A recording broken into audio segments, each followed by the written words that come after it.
At my nephew's birthday, Mom handed gifts to everyone except my daughter. She sneered. She is not real family. My daughter wept in shock. I left quietly, but my revenge destroyed her. I am Caroline. I am 37 years old, and for the past 6 years, my life has been a carefully constructed sanctuary. I work as a commercial architect, operating out of a renovated brick loft in downtown Boise. It is a quiet, sunlit space filled with drafting tables, rolls of tracing paper, and the soft hum of the city outside my massive windows. But more importantly, it is a safe haven for me and my 9-year-old daughter, Daisy. Daisy is the center of my universe. She is a whirlwind of messy pigtails, paint-stained fingers, and a laugh that can echo through the entire loft and make my chest ache with how much I love her. I built this peaceful life for us deliberately, placing a wide, invisible moat between our little family of 2 and the people who share my last name. It was a Tuesday afternoon. The loft was quiet. I was leaning over my desk, shading the elevation of a new boutique hotel lobby, sipping on a cup of coffee that had gone cold an hour ago. The only sound was the scratch of my graphite pencil. Then the piece shattered. My cell phone, resting face up next to my coffee mug, began to vibrate against the wood. I glanced over. The caller ID flashed a single word: Deborah. My mother. My stomach plummeted instantly, twisting into a familiar, heavy knot. It is a specific kind of dread, one that only a child of a deeply toxic parent can truly understand. I stopped drawing. I stared at the phone as it buzzed, watching it inch closer to the edge of the desk. I let it ring. I let it ring again. My chest felt tight, my breathing suddenly shallow. Deborah never called just to say hello. She never called to ask how Daisy was doing in school, or if I was eating well, or if I needed anything. Her calls were always summons. They were demands. I closed my eyes, took a deep breath, and picked it up on the final ring before it went to voicemail. "Hello, Mother," I said, keeping my voice perfectly neutral, stripping it of any emotion she could grab onto. "Caroline," Deborah said. Her voice was exactly as I remembered it, smooth, commanding, and carrying an undeniable edge of impatience, as if my taking 10 seconds to answer had deeply inconvenienced her. "Connor is turning 10 this Saturday. We are having a large gathering at the ranch. The whole family will be there. You need to come. Connor is my nephew. He is the son of my older brother, Bradley." Just hearing Bradley's name in my head made my jaw clench. Growing up, Bradley was the golden child. He was the sun, and I was just the dusty rock orbiting him. Every achievement of mine was met with a distracted nod, while every minor milestone of Bradley's was celebrated like a national holiday.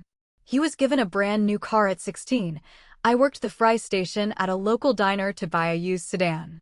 He was given a down payment for his first house. I took out massive student loans to get through architecture school. "It has been a very long time since we've all been together," Deborah continued, her tone leaving no room for argument. "It's a family tradition for the 10th birthday. Be there by noon. Dress appropriately." I leaned back in my chair, staring up at the exposed pipes on my ceiling. The ranch. The sprawling property outside the city limits with its pristine white fences, the massive barn, and the endless acres of green grass. To anyone else, it looked like a postcard. To me, it was a battleground. It was the place where I had learned, very early on, that love was conditional and that I would never quite meet the conditions. I wanted to say no. The word was right there on the tip of my tongue, ready to be fired off so I could hang up and go back to my drawings. But then I heard the soft padding of footsteps. Daisy walked into the room, holding up a sketch she had just finished, her eyes bright and hopeful. She looked at me, tilting her head, wondering who I was talking to. I looked at my daughter, and the refusal died in my throat. I told my mother we would be there. Why did I agree to go? Why walk back into the lion's den when I had fought so hard to escape it? To understand that, you have to understand the ghosts that haunt my relationship with my family, and the heavy, silent promise I made to a dead man. My husband passed away 6 years ago. It was a rainy Tuesday night. A drunk driver ran a red light on the highway, and my entire world was ripped apart in a fraction of a second. One moment he was texting me that he was picking up takeout, and the next, I was standing in a sterile hospital hallway signing release forms for his body. We had been young, deeply in love, and determined to build a family that looked nothing like the one I grew up in. And then there was Daisy. We adopted Daisy when she was just a few weeks old. She was our miracle, the absolute light of our lives. The day of my husband's funeral was a blur of black clothing, whispered condolences, and a crushing, suffocating grief. I was standing near the back of the reception hall, clutching a crumpled tissue, trying to remember how to breathe, when Deborah approached me. She didn't offer a hug. She didn't hold my hand. She stepped close, invading my personal space, and lowered her voice to a chilling whisper. "You are going to have to be realistic now, Caroline," she said, her eyes darting toward 3-year-old Daisy, who was sitting on the floor nearby, playing quietly with a wooden block. "You're alone. And you need to remember that child does not carry our real bloodline. Do not expect me to treat her the way I treat Bradley's children. She is not one of us." I had stared at her, completely paralyzed. My husband was not even in the ground yet, and my mother was already drawing battle lines, excommunicating an innocent toddler because she didn't share her DNA. I walked away from her that day. I packed up my grief and my daughter, and I built a fortress around us. I kept my distance. I sent polite, impersonal cards on major holidays, and I ignored the guilt-tripping voicemails. But over the last year, things had started to shift. Daisy was getting older. She was 9 now, observant, and incredibly smart. She started noticing the gaps in our lives. At school events, she would watch the other kids run into the arms of their grandparents. She would hear her friends talk about big, chaotic family Thanksgiving dinners with a dozen cousins. A few weeks ago, while I was tucking her into bed, she had looked up at me with big, sad eyes and asked, "Mommy, why doesn't my grandma ever come to visit? Do we live too far away?" Her question broke my heart into a million tiny pieces. I realized that my fortress was protecting her, but it was also isolating her. So, when Deborah called, a foolish, desperate part of me hoped things had changed. Maybe 6 years was enough time. Maybe a 10th birthday party was a chance to build a bridge. I called my best friend, Justin, later that night. Justin is a brilliant, cynical guy who works in cybersecurity. He knows my family history better than anyone. "Don't do it, Caroline," he said over the phone, the sound of a keyboard clacking in the background. "It is a trap. It is always a trap with them. They don't change. They just find new ways to be awful." "I know," I sighed, rubbing my temples. "But Daisy wants a family. She wants cousins. She wants a grandma. It's just one afternoon. A few hours of eating barbecue and watching kids jump in a bounce house. I can handle it. I can shield her." Justin was quiet for a long moment. "Just keep your head on a swivel. And if they pull anything, you call me and I will drive out there and extract you both myself." I thanked him and hung up. I convinced myself I was doing the right thing. I was a strong, successful, 37-year-old woman. I could survive one birthday party. When I told Daisy about the party the next morning over breakfast, her reaction was everything I had hoped for and everything I feared. Her face lit up like a Christmas tree. She dropped her spoon into her cereal bowl and gasped. "A real family party? At a ranch? With horses?" she asked, her voice squeaking with excitement. "Yes, sweetie," I smiled, though it didn't quite reach my eyes. "Your cousin Connor is turning 10. Uncle Bradley and Aunt Cynthia will be there, and Grandpa Gregory and Grandma Deborah." Daisy spent the entire week preparing. She begged me to take her to the craft store, where she carefully picked out thick cardstock, glitter markers, and a pack of expensive, 3-dimensional foam stickers shaped like horses and cowboy hats. Every afternoon after school, she sat at the kitchen island, her tongue poking out of the corner of her mouth in deep concentration, meticulously cutting and folding. She made a magnificent pop-up card. When you opened it, 3 layers of a paper cake popped out, surrounded by tiny, galloping foam horses. She wrote in her neatest handwriting, "Happy 10th birthday to my cousin Connor. From Daisy." She was so incredibly proud of it. She kept asking me if I thought Connor would like it, and every time, My heart gave a little painful squeeze, and I assured her he would love it. Saturday morning arrived bright and clear. I dressed Daisy in her favorite denim overalls and a clean white shirt, braiding her hair neatly. I wore a simple, tailored blouse and slacks, nice enough to be respectful, neutral enough not to draw attention. The drive took about 45 minutes. We left the bustling, modern streets of downtown Boise behind, the scenery slowly bleeding into wide open spaces, rolling hills, and expansive properties. Daisy had her face pressed against the passenger window the entire time, pointing out cows and tractors, vibrating with anticipation. We finally turned onto the long, gravel driveway of the family ranch. The property was intimidating. White wooden fences stretched as far as the eye could see. The massive red barn sat perfectly painted against the blue sky. As we pulled into the designated parking area near the stables, the reality of my family's wealth hit me all over again. I parked my modest, reliable sedan next to Bradley's brand new, gleaming black luxury SUV and a row of other expensive vehicles. We grabbed our bags, Daisy clutching her handmade pop-up card to her chest like it was made of solid gold, and walked toward the massive wraparound porch of the main house. Deborah was waiting on the steps. She wore a pristine, cream-colored summer dress, her hair perfectly styled, not a single strand out of place. As we approached, she didn't smile.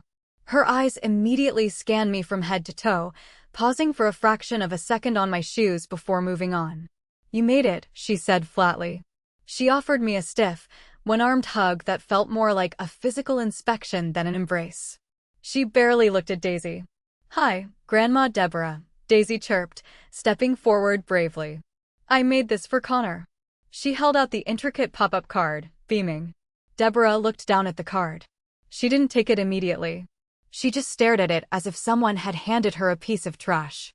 Finally, she took it with 2 fingers, briefly flicking it open. "Cute effort," she muttered, her tone dripping with absolute dismissal. She didn't thank her. She didn't say it was beautiful. She simply turned around, walked inside the mudroom, and tossed the card onto a cluttered, dusty shelf right next to a pair of muddy riding boots. It landed face down. I watched Daisy's bright smile falter, her shoulders dropping slightly. I placed a hand firmly on her back, guiding her forward. The party hadn't even started yet, and the air was already thick with poison. The backyard of the ranch had been transformed into a sprawling, private carnival. A massive white catering tent dominated the lawn, shading long tables draped in expensive linens. A monstrous, brightly colored bounce house hummed with the sound of an air generator, and a line of children waited for a professional balloon artist near the patio. In the distance, a handler was leading 2 small, spotted ponies in circles for the kids to ride. It was opulent, loud, and incredibly overwhelming. Bradley and his wife, Cynthia, were holding court near the outdoor bar. Bradley looked exactly the same, smug, deeply tanned, wearing a designer polo shirt, laughing loudly at his own jokes. Cynthia stood next to him, holding a mimosa, looking like she had just stepped out of a country club catalog. I saw my father, Gregory, standing by a massive stainless steel grill.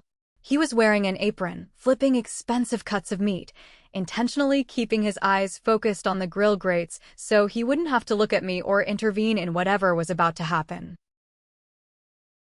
"Go on, sweetheart," I told Daisy gently, nudging her toward a group of kids playing tag near the hay bales.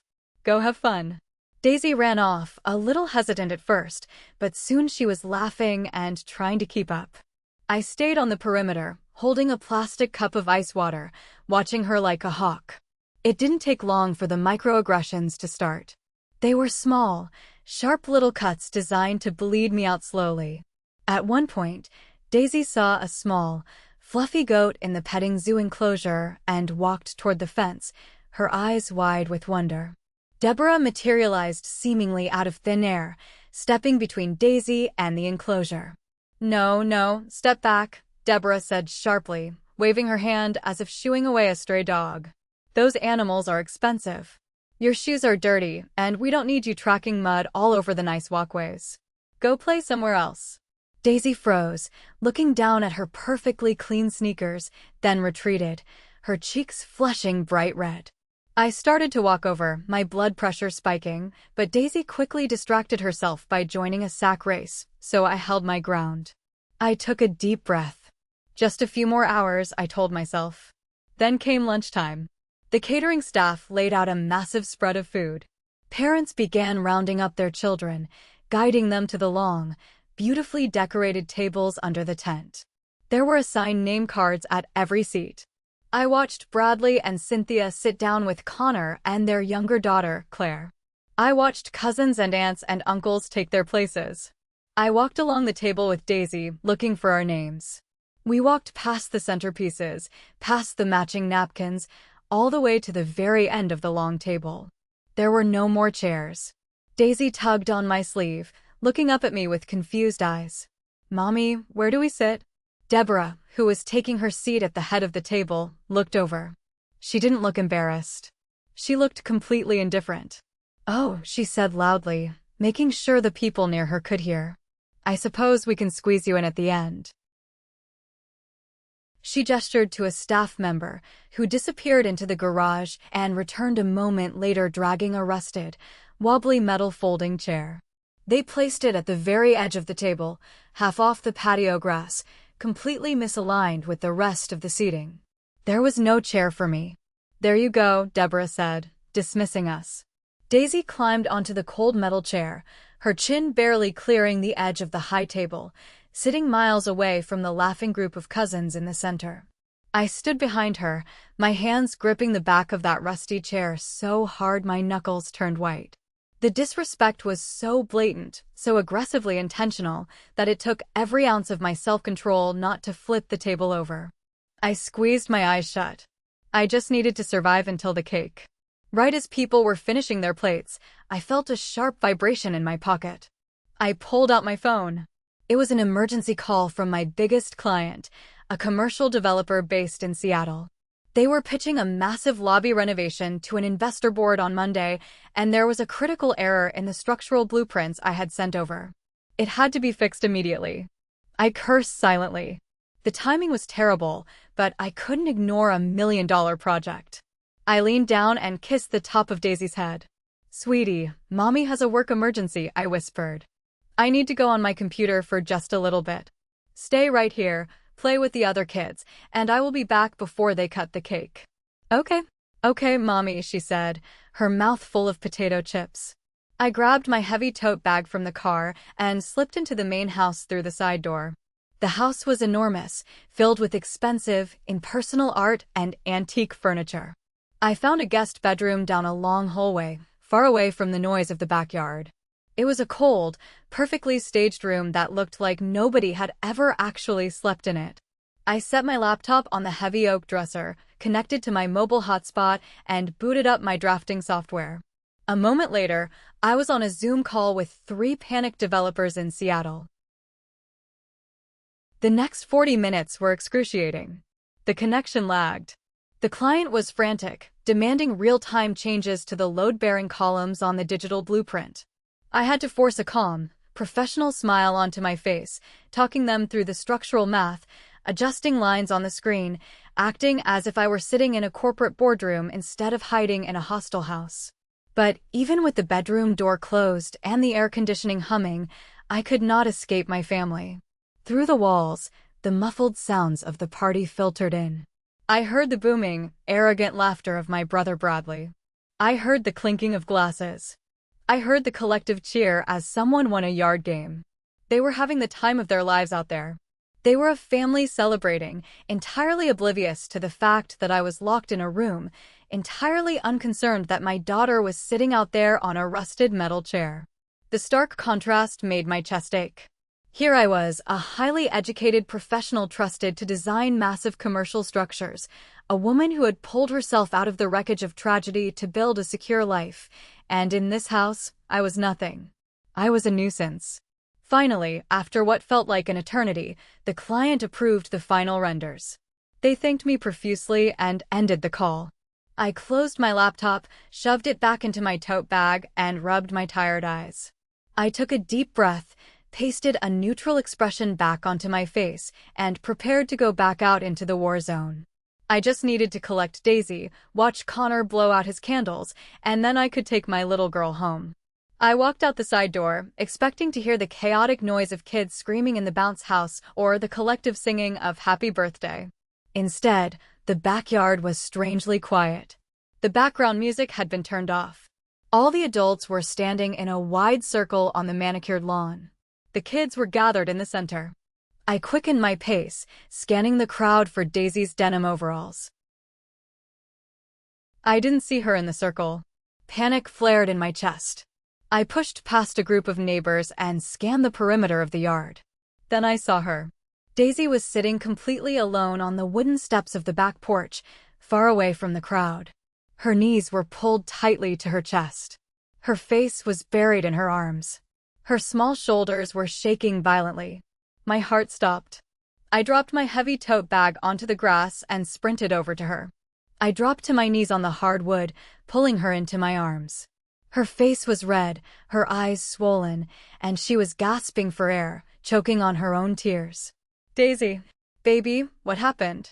Are you hurt?" I demanded, my hands checking her arms and face frantically. She shook her head, burying her wet face into my neck, crying so hard she couldn't speak.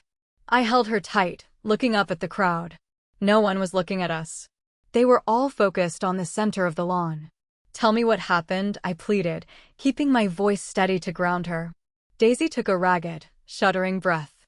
"Grandma." Grandma called all the cousins, she hiccuped, the words tumbling out between sobs. She said it was time for the special family gifts. She had these big, shiny bags. And thick envelopes. I looked over at the crowd. Deborah was standing in the center. She was holding a stack of pristine white envelopes, the kind you put thick stacks of cash in, and handing out luxury gift bags to the kids. I saw Connor pull a brand new smartwatch out of a bag. I saw little Claire holding theme park tickets. She called Connor. Daisy cried softly into my shirt. Then she called Claire. Then she called all the other kids. I stood in the line, Mommy. I waited. I was right there. My blood ran cold. The kind of cold that starts in your bones and freezes your lungs. And then, I asked, my voice barely a whisper. Then she ran out of bags, Daisy sobbed. And a lady, a mom next to her, asked Grandma why I didn't get an envelope. She asked if Grandma forgot. Daisy pulled back, looking at me with eyes completely shattered by adult cruelty. And Grandma looked right at me, and she said really loud so everyone could hear. She said, "Oh, she is not real family. We only keep traditions for our own blood." The world around me vanished. The green grass, the white tent, the expensive cars, it all dissolved into a tunnel of pure, blinding white rage. My mother had stood in front of 50 people and publicly disowned a 9-year-old child because she was adopted. She had humiliated my daughter, intentionally and maliciously, to prove a point about her twisted obsession with genetics. I didn't scream. I didn't run over and flip the tables. I didn't slap Deborah across her perfectly powdered face, even though every cell in my body screamed at me to do it. I looked at Daisy. I wiped the tears from her cheeks with my thumbs. I kissed her forehead. "You listen to me," I said, my voice eerily calm, harder than steel. "You are my family. You are the best thing that ever happened to me. And these people? They do not deserve to even look at you." I stood up, pulling her to her feet, my hand locking around hers in an unbreakable grip. It was time to leave. And it was time to destroy them. Thank you for watching. If you found this story interesting, please like the video, subscribe to the channel, and leave a comment with the name of the city you live in below. Every comment helps the video reach more viewers. Thank you very much. I did not scream. I did not run over and flip the tables. I did not slap Deborah across her perfectly powdered face, even though every cell in my body screamed at me to do it. I looked at Daisy. I wiped the tears from her cheeks with my thumbs. I kissed her forehead. I told her that she was my family, that she was the best thing that ever happened to me, and that these people did not deserve to even look at her. I stood up, pulling her to her feet, my hand locking around hers in an unbreakable grip. We walked away from the porch and headed straight for the gravel driveway where my car was parked. When we reached the car, I opened the passenger door for Daisy. She climbed in, her small body still shaking with leftover sobs. As I went to close the door, I realized she was shivering. The afternoon air was starting to cool, and her denim jacket was still draped over the back of that rusty folding chair under the catering tent. "Stay right here, baby. Lock the doors. I am going to grab your jacket," I told her softly. She nodded, wiping her nose on her sleeve. I closed her door, heard the lock click, and turned back toward the house. I did not want to leave anything behind. I did not want them to have a single thread of our lives left in their possession. I walked briskly across the lawn, keeping my head down, avoiding eye contact with the few guests who were wandering near the garden. The main party was still gathered in the center of the yard, watching Connor open more presents. I slipped under the edge of the large white tent, grabbed Daisy's small denim jacket from the chair, and turned to leave. My path back to the driveway took me past the open bay windows of the massive kitchen. The house was quiet, most of the guests still outside. But as I passed the window, a voice carried out clearly over the soft breeze. It was Deborah. I stopped dead in my tracks, pressing my back flat against the exterior brick wall, completely out of sight. "Honestly, Cynthia, I do not know why she made such a fuss about coming if she was just going to hide in the guest room all afternoon," Deborah was saying. Her voice was sharp, dripping with condescension. I heard Cynthia, my sister-in-law, let out a soft, conspiratorial laugh. "Well, you made your point very clear with the envelopes, Deborah. Maybe Caroline finally got the message." "Someone had to do it," Deborah replied, her tone hardening with cruel satisfaction. "I meant exactly what I said out there. That little orphan she brought does not belong at this family party, acting like she is part of the celebration. This day is for real family milestones. I will not have my traditions watered down by a fake grandchild. She needed to be put in her place." My hand, still clutching Daisy's jacket, tightened into a fist. My chest heaved. The sheer malice in her voice was breathtaking. It wasn't just ignorance, it was a calculated, venomous attack on a 9-year-old child. My right hand slid into my pocket. My fingers wrapped around my smartphone. I pulled it out, my thumb flying across the screen. I opened the voice memo app. I held my breath, stepped just an inch closer to the open window frame, and tapped the red record button. I captured the next 30 seconds in high definition. "Gregory thinks I am being too harsh," Deborah continued, the audio recording picking up the clinking of a wine glass on the granite counter. "But Bradley agrees with me. We have to protect our own blood. If Caroline wants to play house with a stranger's kid, she can do it on her own time. But they are not getting a dime of our money, and they are certainly not getting the family treatment." "Absolutely," Cynthia chimed in. "It's about protecting the family legacy." I tapped the red square to stop the recording. I saved the file immediately, naming it something innocuous so I wouldn't accidentally delete it. I slid the phone back into my pocket. My heart was pounding so hard I could hear the blood rushing in my ears, but my mind had never been clearer. The shock was gone. The hurt was gone. All that remained was a cold, absolute certainty. I turned away from the window and walked back to my car. I got in, started the engine, and drove us away from the ranch. The drive back to our loft in downtown Boise was completely silent. I did not turn on the radio. Daisy fell asleep against the window, exhausted by her own tears. I kept my hands at 10 and 2 on the steering wheel, my mind already building the foundation of a war they would never see coming. That evening, after I gave Daisy a warm bath and tucked her into bed with her favorite stuffed animal, I sat alone at my kitchen island in the dark. The silence of the loft, usually so comforting, felt heavy. I poured myself a large glass of red wine but barely touched it. I just sat there, staring at the glowing screen of my phone, replaying the 30-second audio clip over and over again on the lowest volume setting. Deborah's voice. Fake grandchild. Orphan. Put in her place. Hearing it a second time, a third time, a 10th time, did not make it hurt less. It just turned the pain into a hardened weapon. I went to bed angry, and I woke up the next morning feeling dangerous. It was Sunday. I made Daisy a stack of blueberry pancakes, piling on extra syrup just the way she liked it. She seemed quiet but resilient, the way children often are. We watched cartoons, and I did not mention the party or the ranch or the people who live there. Around noon, my phone vibrated on the counter. A text message from Deborah. I opened it. It read, "You left without saying goodbye. Very rude, Caroline. Do not be dramatic about yesterday. You know how our family traditions work. I am just protecting our bloodline. Accept the truth and stop trying to force that child onto us." I stared at the text message. There was no apology. There was no remorse. Just pure, unadulterated gaslighting. She genuinely believed she was in the right. She believed she was untouchable. I did not reply.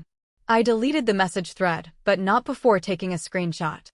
I walked over to my desk, opened my laptop, and woke it up from sleep mode. To destroy a person like Deborah, you cannot just yell at them. You cannot just cut them off. People like my mother thrive on their social standing. They feed on their reputation. Deborah's entire identity was wrapped up in being the wealthy, charitable matriarch of the community. For the last 4 years, she had been the president and the chief treasurer of the District Parent-Teacher Association. It was a massive school district, and the association handled a budget of over $100,000 annually, funding everything from new playground equipment to massive spring galas. Deborah paraded that title around like a crown. I opened my email client. Because Daisy attended a public elementary school in the same district as Connor and Claire, I was on the massive, district-wide mailing list. Every month, Deborah sent out a newsletter to all 300 parents, detailing the association's achievements and attaching a dense, boring spreadsheet of the quarterly budget. Nobody ever read the budget. Parents just click delete. I usually did too. But a few months ago, I remembered casually glancing at one of those spreadsheets and thinking the numbers looked incredibly sloppy for an organization of that size. I used the search bar in my inbox, typing in Deborah's email address and the keyword budget. A dozen emails popped up. I clicked on the most recent one, sent 3 weeks prior. I downloaded the attached spreadsheet file and opened it on my large drafting monitor. I am an architect. I manage multi-million-dollar construction budgets for a living. I know how to track material costs, labor fees, and contractor invoices down to the very last penny. Looking at a spreadsheet to find anomalies is second nature to me. I expanded the columns and started scrolling. At first glance, it looked normal. Bake sale revenue, field trip expenses, textbook donations. But then I scrolled down to the miscellaneous expenditures tab. There it was. A line item labeled simply as event supplies and coordination. The amount withdrawn was $3,500. There was no vendor name listed. No invoice number attached. Just a date and an amount. I narrowed my eyes and scrolled further down. 2 months prior, another entry for emergency facility repairs totaling $4,200. Again, no specific vendor, no invoice number.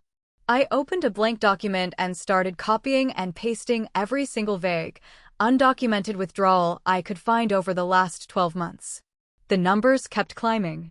2,000 here, 5,000 there. By the time I reached the bottom of the fiscal year records, my jaw was clenched tight. The total amount of undocumented, highly suspicious withdrawals was just over $40,000. My mother was not just a cruel, heartless woman. She was a thief. And I was going to prove it. I picked up my phone and dialed Justin's number. He answered on the second ring, the sound of a video game blasting in the background. "Tell me you did not go to the ranch and get emotionally murdered," Justin said by way of a greeting. I went. "It was worse than we thought," I said, my voice completely devoid of warmth. "But that is not why I am calling. I need your computer skills. Right now." Justin paused his game. The background noise vanished. "I am listening. What do you need?" "I am looking at the public financial records for my mother's parent-teacher association," I explained, staring at the spreadsheet on my monitor. "As the treasurer, she has sole access to the bank accounts. Over the last year, she has authorized over $40,000 in undocumented withdrawals to an unlisted vendor." I need to know where that money went.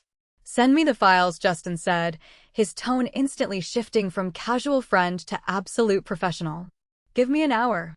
While Justin worked his magic, I picked up the phone again and called Andrea. Andrea is an old college friend who now works as a ruthless corporate litigation attorney. She is the kind of lawyer who wears sharp suits and destroys people in depositions for sport. I gave Andrea a brief rundown of the birthday party, the audio recording, and the spreadsheet.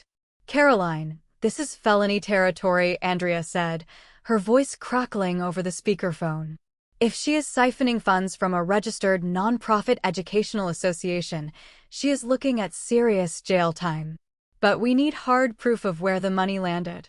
A sloppy spreadsheet is not enough.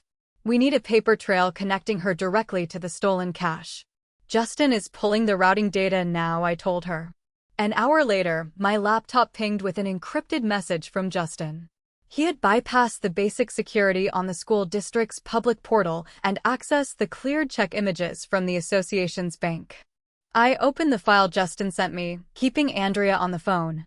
My eyes scanned the digital copies of the checks Deborah had signed.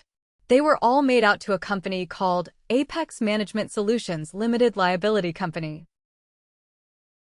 Andrea, I said, reading the name aloud. The money is going to an LLC called Apex Management Solutions. Can you look that up in the state business registry? I heard the rapid clacking of Andrea's keyboard on the other end of the line. A minute passed in heavy silence. Got it, Andrea said, her voice dropping an octave. Apex Management Solutions. It was registered 2 years ago. The mailing address is a P.O. box in downtown Boise. But the registered agent. Caroline, the registered agent on the LLC is Bradley. I stopped breathing for a second. Bradley. My golden child brother. The puzzle pieces slammed together with terrifying clarity. Bradley ran a high-end landscaping business that, according to family gossip, had been bleeding money for the last 2 years. He had nearly filed for bankruptcy. Yet, somehow, he had shown up to the party yesterday driving a brand new $80,000 luxury SUV, and his wife Cynthia was dripping in new diamond jewelry. I opened another tab on my browser and went to Deborah's public Facebook page. I started cross-referencing the dates. On March 12th, a check for $5,000 was written to Bradley's fake company. On March 20th, Deborah posted an album of photos from a luxury, 2-week European river cruise. On July 8th, a check for $8,000 was cashed. On July 15th, Bradley posted a photo of his new boat docked at the lake. It was a joint operation. Deborah was stealing from the children's fund, funneling the money through Bradley's fake business to launder it, and they were using it to fund their lavish, arrogant lifestyles. They were stealing from the community to buy Rolex watches and luxury vacations, all while looking down their noses at me and my daughter. I have everything, I whispered into the phone, staring at the damning evidence on my screen. I have the motive. I have the audio of her character. And I have the financial paper trail. So, Andrea said smoothly, do we take this to the local police department? They will arrest her by Tuesday. I leaned back in my chair, looking at the frozen image of Deborah's smiling face on her Facebook vacation photos. I thought about the way she looked at Daisy. I thought about the rusty folding chair. No, I said, my voice cold and absolute. The police will handle it quietly. They will let her post bail. They will let her hire a fancy lawyer and spin a story about a misunderstanding. She will save face. What do you want to do? Andrea asked. In exactly 2 weeks, she is hosting the massive Parent-Teacher Association Spring Gala at the community center. 300 parents, the school board, the local news. Everyone will be there. She is giving the keynote speech on integrity. I paused, letting the plan solidify in my mind. I want to burn her world down while everyone is watching. The next 14 days were a masterclass in psychological compartmentalization.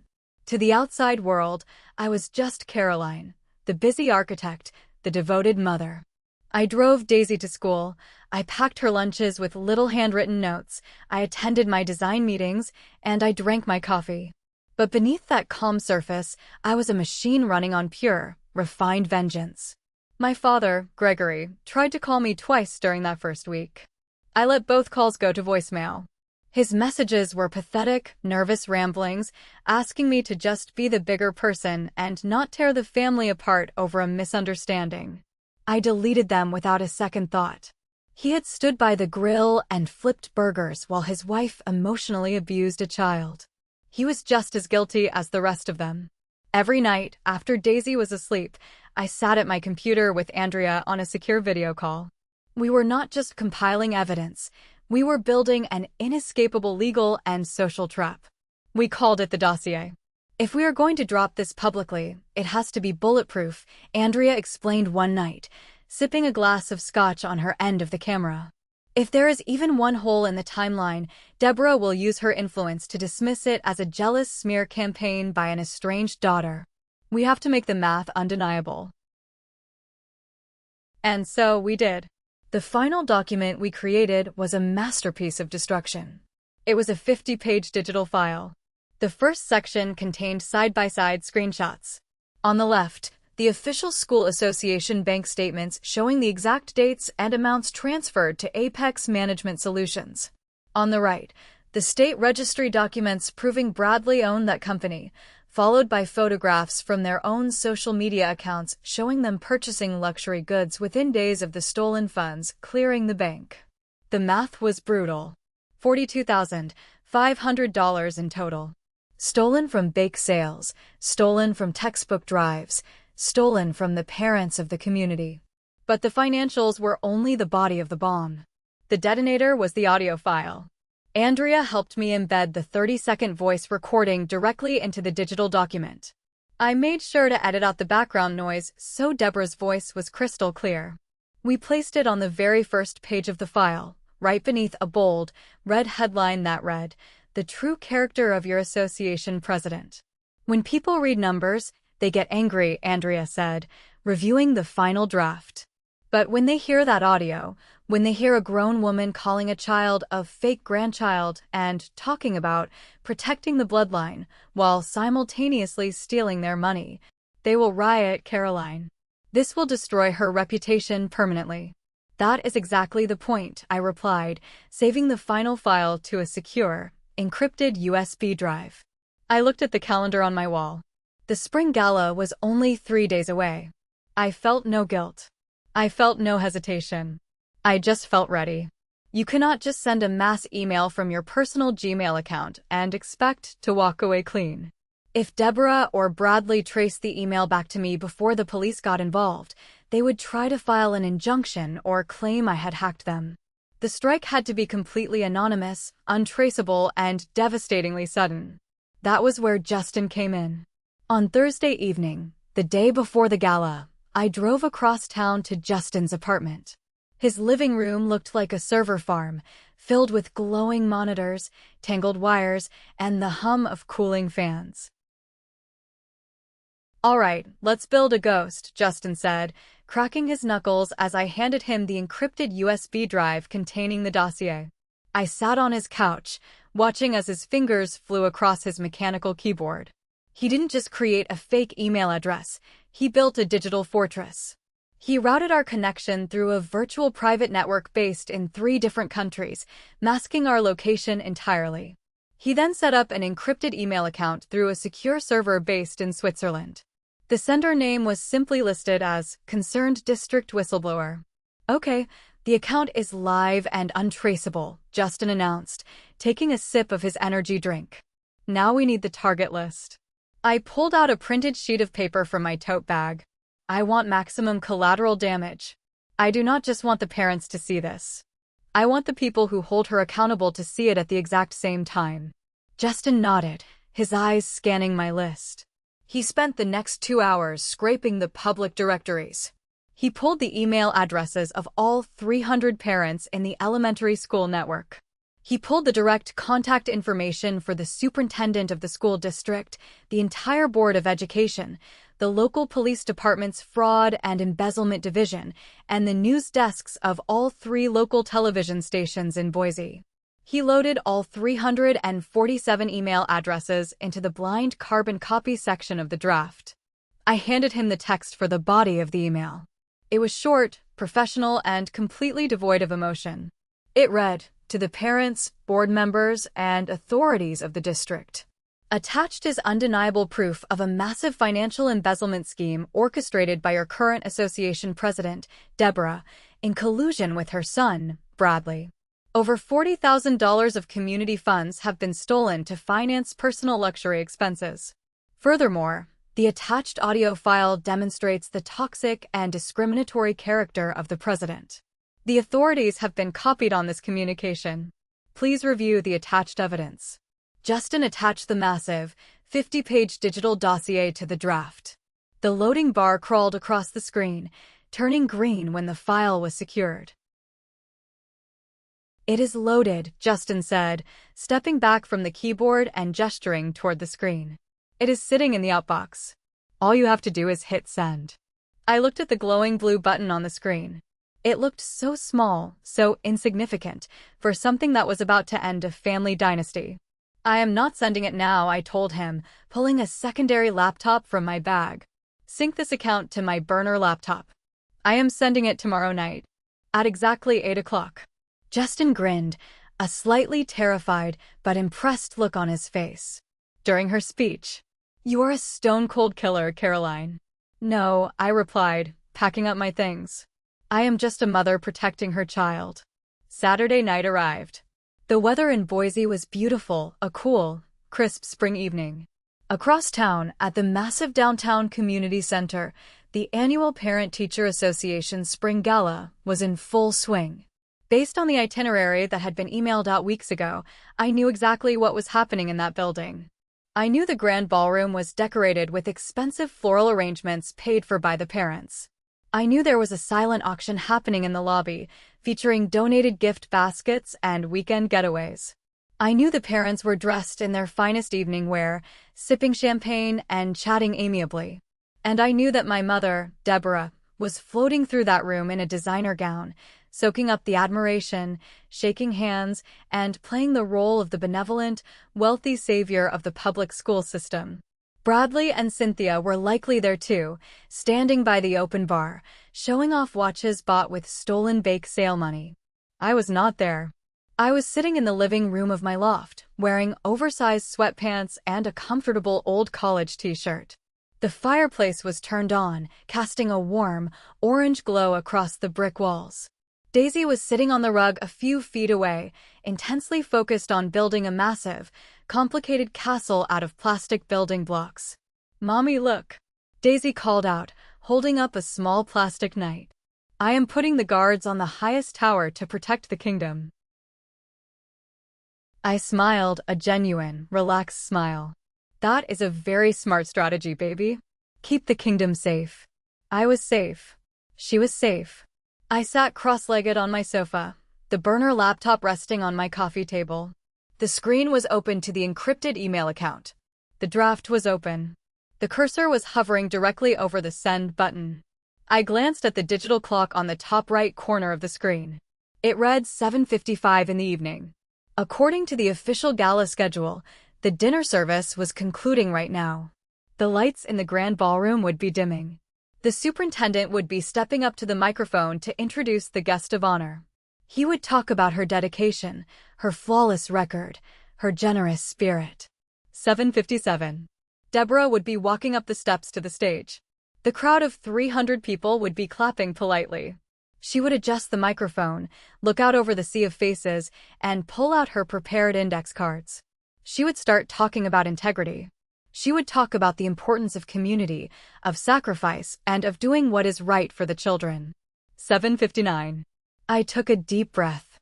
I thought about the rusted metal chair at the edge of the table. I thought about Daisy crying alone on the wooden steps. I thought about my dead husband and the promise I made to keep our family safe from the poison I grew up in. The clock struck 8 o'clock. I leaned forward, reached out my index finger, and pressed the trackpad. Click. The draft vanished from the screen. A small green banner appeared at the top of the browser, message sent successfully. I slowly closed the laptop screen, pushed it away, and picked up my mug of tea. I leaned back into the soft cushions of my couch, listening to the sound of Daisy humming happily as she built her castle, and I imagined the explosion. I was not in the grand ballroom when the bomb dropped, but Andrea had a contact on the school board who was sitting in the front row. She called me the next morning and painted a picture so vivid I felt like I had a front row seat to the carnage. At exactly 1 minute past 8 o'clock, while Deborah was right in the middle of a sentence about financial transparency and community trust, the first phone pinged. Then a second. Then a dozen.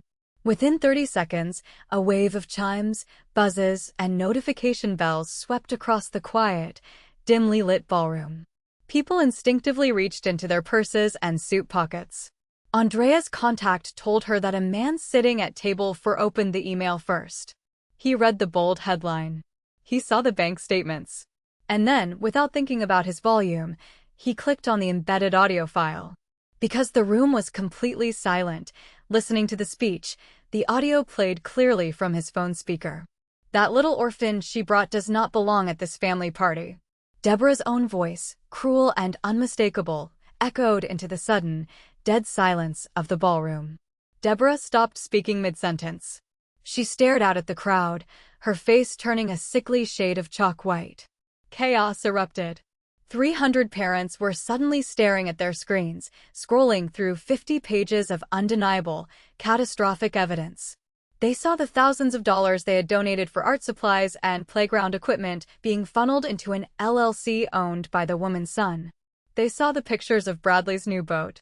They saw the pictures of Deborah's European cruise. The whispers turned into loud, angry shouts. A woman in the back row stood up and yelled, "You stole from our kids." Bradley, who was standing near the back doors, realized what was happening. According to witnesses, he tried to sprint out of the lobby, leaving his wife Cynthia standing alone, but he was intercepted by 2 off-duty police officers who were working security for the event. They had received the exact same email on their department phones. The superintendent stormed onto the stage, his face purple with rage, and physically grabbed the microphone away from Deborah. He did not ask her to step down. He ordered her off the stage in front of the entire town. While all of this was happening, my personal cell phone, resting on the kitchen counter back at my loft, began to light up. First, it was a call from my father, Gregory. I ignored it. Then, a text from Bradley in all capital letters. "What did you do?" "Answer the phone." Then, a call from Deborah herself. I walked over to the counter, picked up my phone, and powered it off completely. I tossed it into a drawer, walked back to the living room, and sat down on the floor next to Daisy. "Do you need help building that tower, baby?" I asked. "Yes, please," she smiled, handing me a blue plastic block. "We need to make it really strong." "We will," I promised her. "Nothing is going to knock this one down." The fallout was catastrophic, total, and permanent. By Monday morning, the story was the lead segment on every local news station in Boise. The headline read, "Local Association President Accused of Siphoning $40,000 to Fund Luxury Lifestyle." The audio clip of her insulting Daisy was played on the morning radio shows. The entire city knew exactly who she was and exactly what she had done. The school board called an emergency session and permanently banned Deborah from all school grounds and district activities. The Parent-Teacher Association filed a massive civil lawsuit against her to recoup the stolen funds. But the criminal justice system was even less forgiving. The police raided Bradley's landscaping office and seized his hard drives. The paper trail was so obvious, so lazily constructed, that the district attorney did not even offer them a plea deal for a lesser charge. Deborah and Bradley were both indicted on multiple counts of felony embezzlement, wire fraud, and conspiracy. Because the stolen amount was over $40,000, they were facing mandatory prison time unless they could pay back every single penny of the restitution immediately. To do that, and to pay for the massive legal fees required to keep them out of a jail cell, they had to liquidate everything. Bradley's business was audited and collapsed within a month. He was forced to sell his new luxury SUV, the boat, and eventually, his house. He and Cynthia had to move into a cramped rental apartment on the outskirts of town. But the sweetest piece of justice involved the ranch. To cover Deborah's massive bail and legal penalties, my parents were forced to sell the family ranch, the The very place where I had been made to feel so small. The place where Daisy was told she did not belong. The pristine white fences, the massive barn, the acres of green grass, all sold to a commercial developer who planned to tear it down and build a subdivision. Their social standing was annihilated. The country club revoked their membership. Their wealthy friends stopped returning their calls. They became the ultimate pariahs of Boise. 6 months after the gala, I checked my voicemail on a burner app Justin had set up for me. There was a single message from my father, Gregory. His voice sounded frail, exhausted, and broken. "Caroline," he rasped into the phone. "Please. Your mother is a wreck. Bradley is facing bankruptcy. We lost the house. You proved your point. Just, please tell the lawyers to drop the civil suit. We have nothing left. You destroyed your own family." I listened to the message once. I did not feel a shred of pity. I did not feel a shred of guilt. I pressed the delete button, erasing his voice from my life forever. I walked out of my home office and into the sunlit living room. Daisy was sitting on the couch, wearing riding boots and a helmet. I had taken the money I had been saving for a rainy day and bought her a premium, year-long package of private horseback riding lessons at the best equestrian center in the state. "Are you ready to go see the horses, Mommy?" she asked, her eyes shining with pure, unburdened joy. "I am ready, sweetie," I smiled, grabbing my keys. We walked out the door together. I realized then that my father was wrong. I did not destroy my family. I had simply cut away the diseased, rotting branches of a dead tree so that my real family, the one I chose, the one I protected, and the one I loved unconditionally, could finally grow in the sunlight. Looking back, my lawyer says I could have handed the evidence quietly to the police instead of detonating it in front of 300 people and ruining their social lives forever. But considering she told my little girl she wasn't real family and stole from children to fund her golden boy, am I the *** hole for burning her perfectly crafted world to the ground? Thank you so much for watching. If you haven't subscribed yet, please hit that subscribe button and turn on notifications so you never miss out on the most insane family dramas. Drop a comment below and let me know how you would have handled this.